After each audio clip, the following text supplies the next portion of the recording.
Seja bem-vindo, seja bem-vinda a mais um podcast do canal Longidade. Eu sou Poliana Souza, uma das cofundadoras deste canal e vou te acompanhar neste episódio. O Longidade é um canal digital dedicado a trazer informações sobre a longevidade. Aqui trazemos novidades e assuntos de interesse para serem debatidos com especialistas da área. E agora nós temos uma novidade, os profissionais do Longidade agora, né, todos os integrantes do Longidade estão disponíveis para levar palestras para o seu evento, para a sua empresa. Basta entrar em contato através dos nossos canais. No episódio de hoje, nós vamos conversar sobre dor no envelhecimento. Bom, para se manter por dentro das novidades para o público 60 a mais, não se esqueça de se inscrever no nosso canal em todas as nossas mídias e também de compartilhar com mais pessoas o conteúdo que nós trazemos aqui para vocês. O nosso convidado de hoje é um amigo querido, é o Dr. Diogo Callas. Diogo é médico geriatra pela SBGG, é atual presidente da seccional Minas Gerais da SBGG, e atua, né, como médico geriatra no Mater Dei Santa Clara de Uberlândia, em Minas Gerais. Diogo, seja muito bem-vindo. Obrigado, Poliana, pela mais essa oportunidade de estarmos juntos e estarmos aí falando para os seus ouvintes, para os seus espectadores sobre dor, que é algo tão importante e tão relevante aí para a população idosa.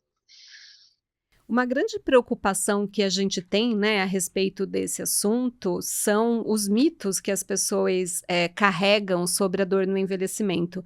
Muitas pessoas chegam a acreditar que é normal a gente ter dor, né, nesse processo de envelhecimento.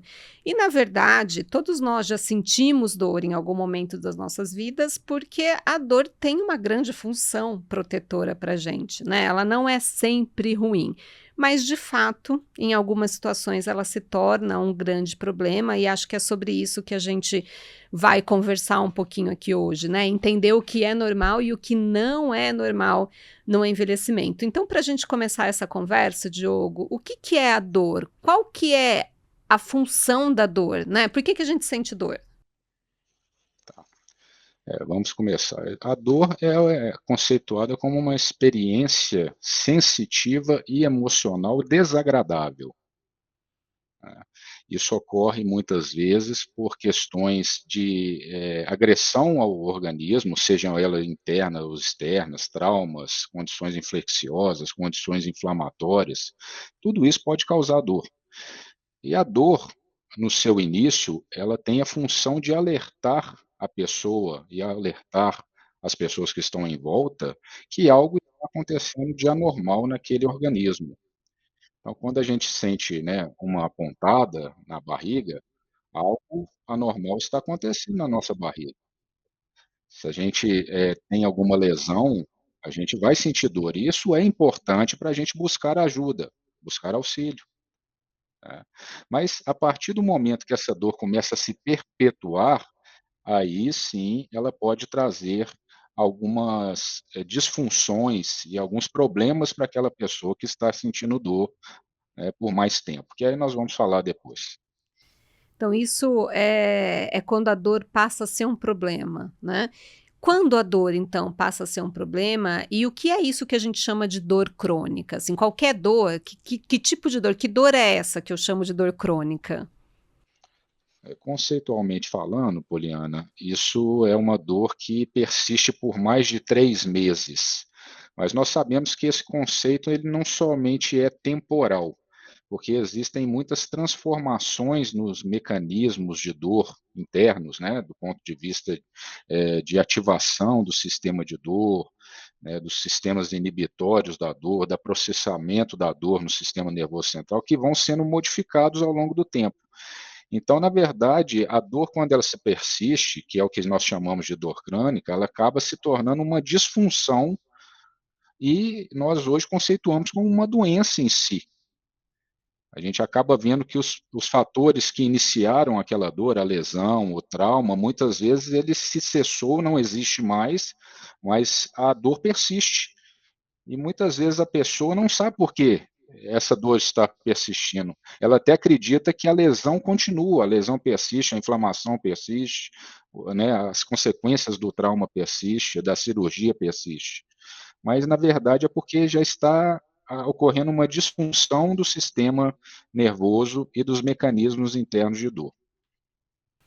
A dor deixa de ser só esse mecanismo protetor, né, a gente passa a ter uma alteração no sistema da dor que passa a ser o problema em si, né, e muitas Exatamente. vezes a gente não entende. E eu acho que o grande problema disso é que as pessoas passam a achar que é normal quando a gente envelhece a gente ter dor. Envelhecer dói, Diogo, é normal a gente ter dor só porque a gente envelheceu? O conceito de normal, Poliana, ele é um pouco amplo, né? Se nós formos ver, a gente pode falar que normal é algo que é mais habitual. Nesse caso, os estudos mostram que a dor é mais comum na pessoa idosa, né? 30 até 50% da população que vive na comunidade vai sentir dor ou tem dor em algum momento da sua vida. Agora, nós não podemos achar que isso é algo comum, né, que isso é algo rotineiro, algo que vai fazer parte da nossa vida e que não precisa ser tratado ou tem que se buscar ajuda. Esse é o grande problema do conceito de normalidade, né.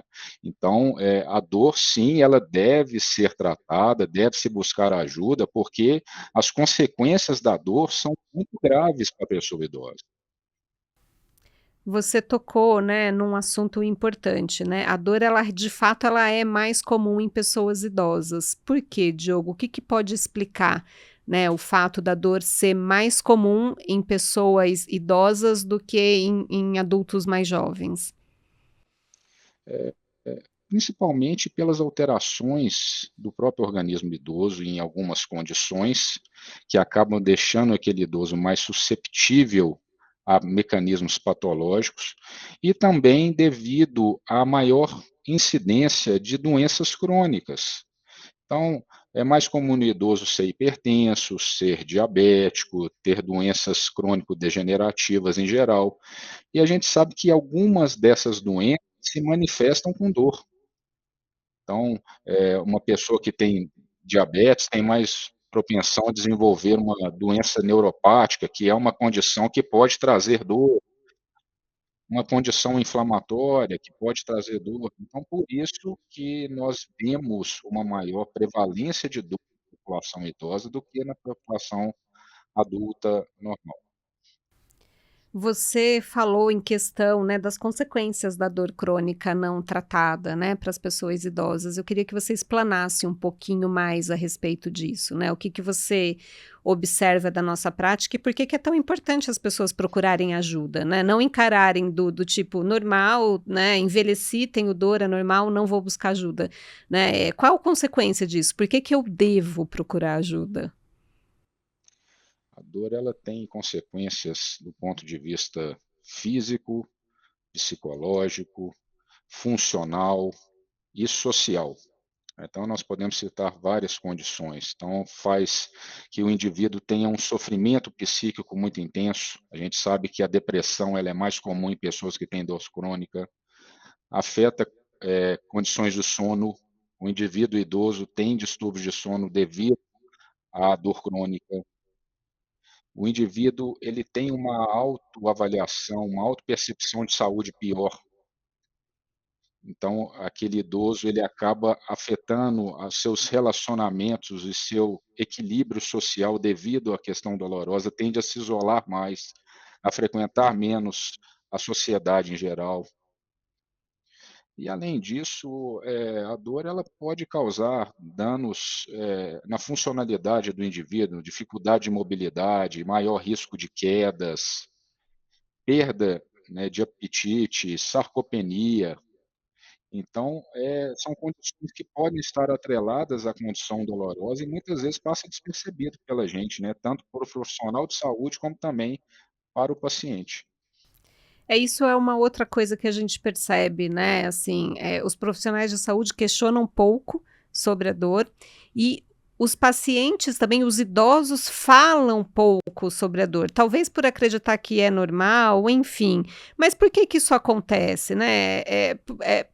O que que as pesquisas falam a respeito disso? Por que que muitas vezes as pessoas escondem do profissional de saúde a sua dor? Existem várias questões aí que devem ser implicadas, isso é referente ao profissional de saúde, como também ao indivíduo e ao familiar cuidador que está sendo entrevistado.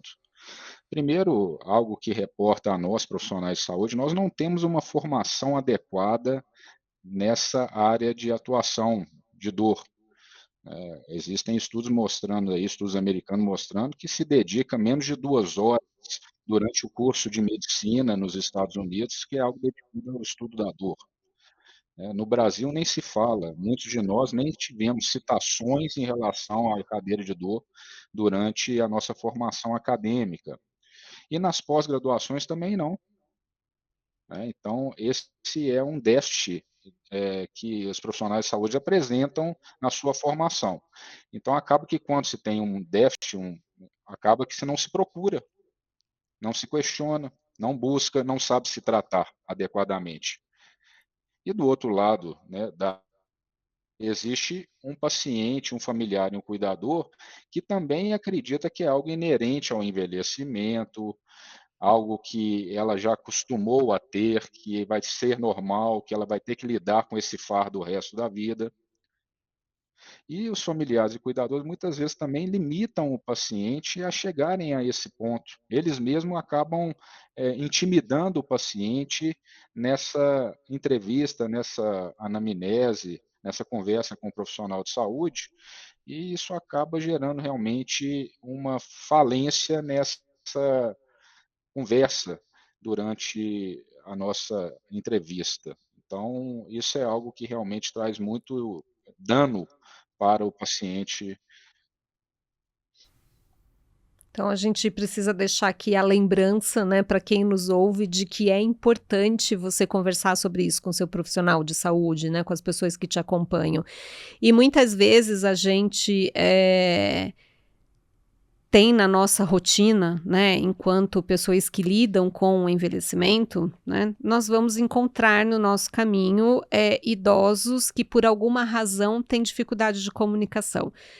Ou por alguma questão neurológica, né, o paciente tem uma sequela de um AVC, por exemplo, ou por um quadro demencial, né. Como é que os familiares ou os próprios profissionais de saúde que cuidam podem perceber sinais indiretos de que esse idoso, né, de que essa pessoa pode estar sentindo dor? Esse é um ponto muito importante, né, Poliana, porque nós vemos aí um aumento na incidência de síndromes demenciais na nossa população, e não só nas síndromes demenciais, né, os idosos costumam ter uma maior também incidência de déficits sensoriais, entre eles a questão da audição e da fala. Então, muitos pacientes acabam tendo dificuldade em se expressar verbalmente a sua dor. Então, acaba tendo alterações, principalmente comportamentais, que indiretamente nos levam a pensar que aquele paciente está com dor. Então, enrugamento de face, gemência, pacientes que gritam, pacientes que se contorcem, pacientes que soam muito quando são manipulados, têm taquicardia, são vários os sinais, principalmente do ponto de vista comportamental daquele indivíduo, que acaba levando a gente a pensar que aquele paciente está com dor.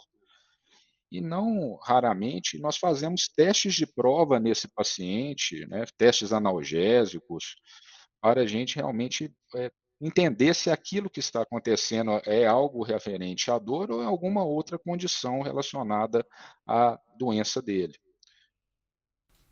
São coisas importantes que muitas vezes a gente não lembra, né. Eu queria te fazer, na verdade, eu vou fazer 2 perguntas juntas, né, porque eu acho que elas se complementam, né. Primeiro, a gente tem várias formas de tratar a dor, né, então eu queria que você pudesse falar um pouquinho sobre o tratamento da dor, como ele pode ser feito, mas eu queria que você comentasse também, porque assim, a gente tem uma tendência, né, de se guiar por aquilo que é mais fácil. E muitas vezes, para as pessoas, o mais fácil é só o medicamentoso, né? É só o remédio. Apesar de na dor a gente ter uma resistência grande, muitas vezes, ao uso, né, de horário, de analgésicos. Mas eu queria que você pudesse falar um pouquinho também da importância daquilo que não é remédio. Então, quais as ferramentas que a gente tem hoje para tratamento, controle e até prevenção da dor, né? Sim. Nós podemos dividir aí em três grandes grupos, né, Poliana? Primeiro, os tratamentos não medicamentosos, que aí se inclui fisioterapia, atividades físicas, terapia de relaxamento, terapias cognitivo-comportamentais, yoga, tai chi, acupuntura, todos eles têm algum nível de evidência para tratamento de dores crônicas. E no indivíduo idoso, ele muitas vezes ele é preferido porque ele tem um nível de eventos adversos, de efeito colateral, muito pequeno quando a gente compara as terapias medicamentosas. Então, o pilar número um são as terapias não medicamentosas que eu já acabei de citar. O segundo pilar, o segundo grande grupo, seria terapias medicamentosas, desde os analgésicos simples até os analgésicos opioides. Mas eu reforço a todos que estão nos ouvindo aqui e nos vendo, nós devemos, com muita cautela, utilizar essas medicações, mesmo os medicamentos que são isentos de prescrições, sempre com orientação do profissional de saúde que está lhe atendendo, principalmente o médico, porque existe um risco maior de efeitos colaterais, eventos adversos nessa população idosa. E o terceiro grande grupo são as terapias cirúrgicas e intervencionistas, que têm cada vez se tornando mais eficientes e menos invasivas. E muitas vezes é algo realmente preferido. É óbvio que em alguns grupos de pacientes idosos, nós não vamos ter acesso a essas terapias, seja por questões sociais, por questões econômicas, mas em algumas situações se torna uma condição importante até para poupar o uso de medicamentos e ter uma resposta mais satisfatória. Acho que você tocou num ponto importantíssimo, né, que é essa questão do remédio e a gente faz controle de tanta coisa, né, e qualquer paciente, qualquer pessoa pode chegar no balcão da farmácia e comprar um anti-inflamatório, por exemplo, né, e as pessoas às vezes têm uma visão de que é inofensivo, né, é só um remedinho para dor, e não é inofensivo, né, então assim, essa questão da importância do acompanhamento médico, do cuidado médico, do segmento, de alguém que possa te proteger, né, dos efeitos colaterais dos medicamentos, porque às vezes aquilo que você acha que é inofensivo, na verdade não é, né, e pode trazer problemas muito maiores depois, né. E as pessoas muitas vezes substituem a não medicamentosa, que é tão importante, né, pelo medicamentoso e pelo medicamentoso errado, não orientado, né, pelo medicamentoso do balcão da farmácia. Então acho que é importante isso que você falou é muito importante, a importância da gente ter um segmento, né, profissional no tratamento dessa dor, né. Até E acho só que eu como só te pode falar. interrompendo um pouquinho, é só como título de curiosidade, né, Poliana? Os estudos americanos eles mostram que a maior causa medicamentosa de internação hospitalar nos Estados Unidos é por causa do uso indiscriminado de anti-inflamatórios.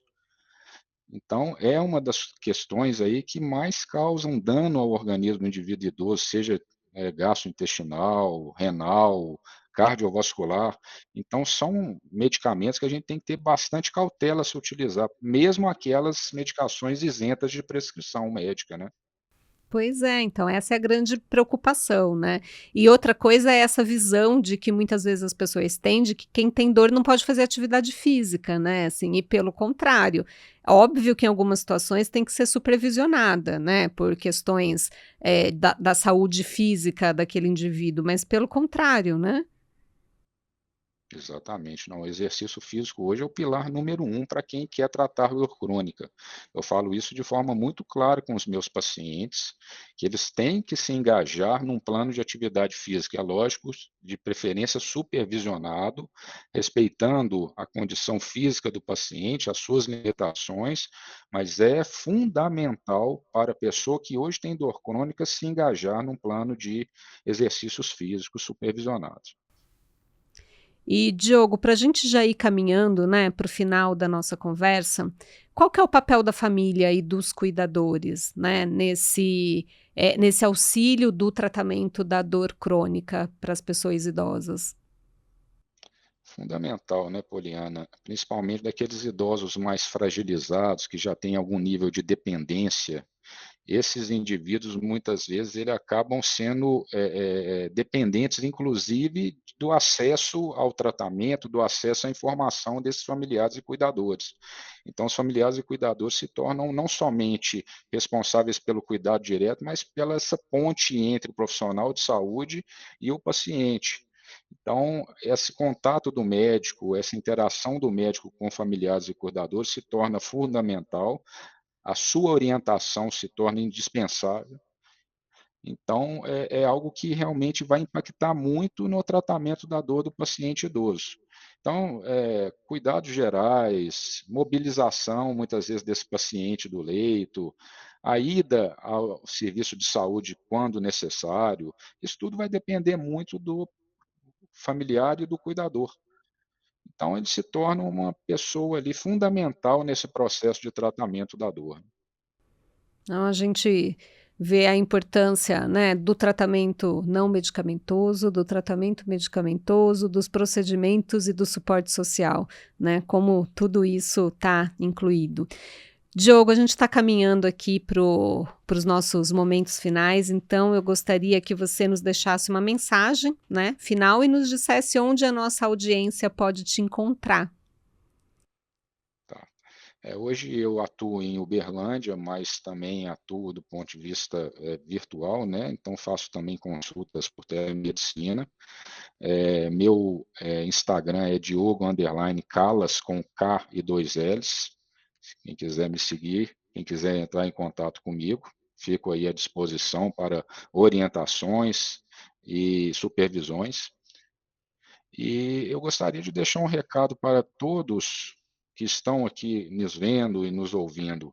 Não considere a dor como algo normal da idade. Busquem tratamento, busquem solução, por isso vai impactar diretamente a qualidade de vida de todos vocês. É possível tratar, nós temos bons resultados, mas a gente precisa que vocês busquem a solução para que vocês tenham a condição adequada no tratamento da dor de vocês. Diogo, muitíssimo obrigada pela sua participação, né? Acho que é importante a gente ouvir. O Diogo tem uma atuação grande, né, nas recomendações aí de dor pela SBGG, fazendo parte do comitê de dor. Então, acho que é importantíssimo que a gente possa ter o acesso à informação. Então, muito obrigada também pelo seu papel, né, na disseminação do conhecimento da dor entre os geriatras. Muito obrigada.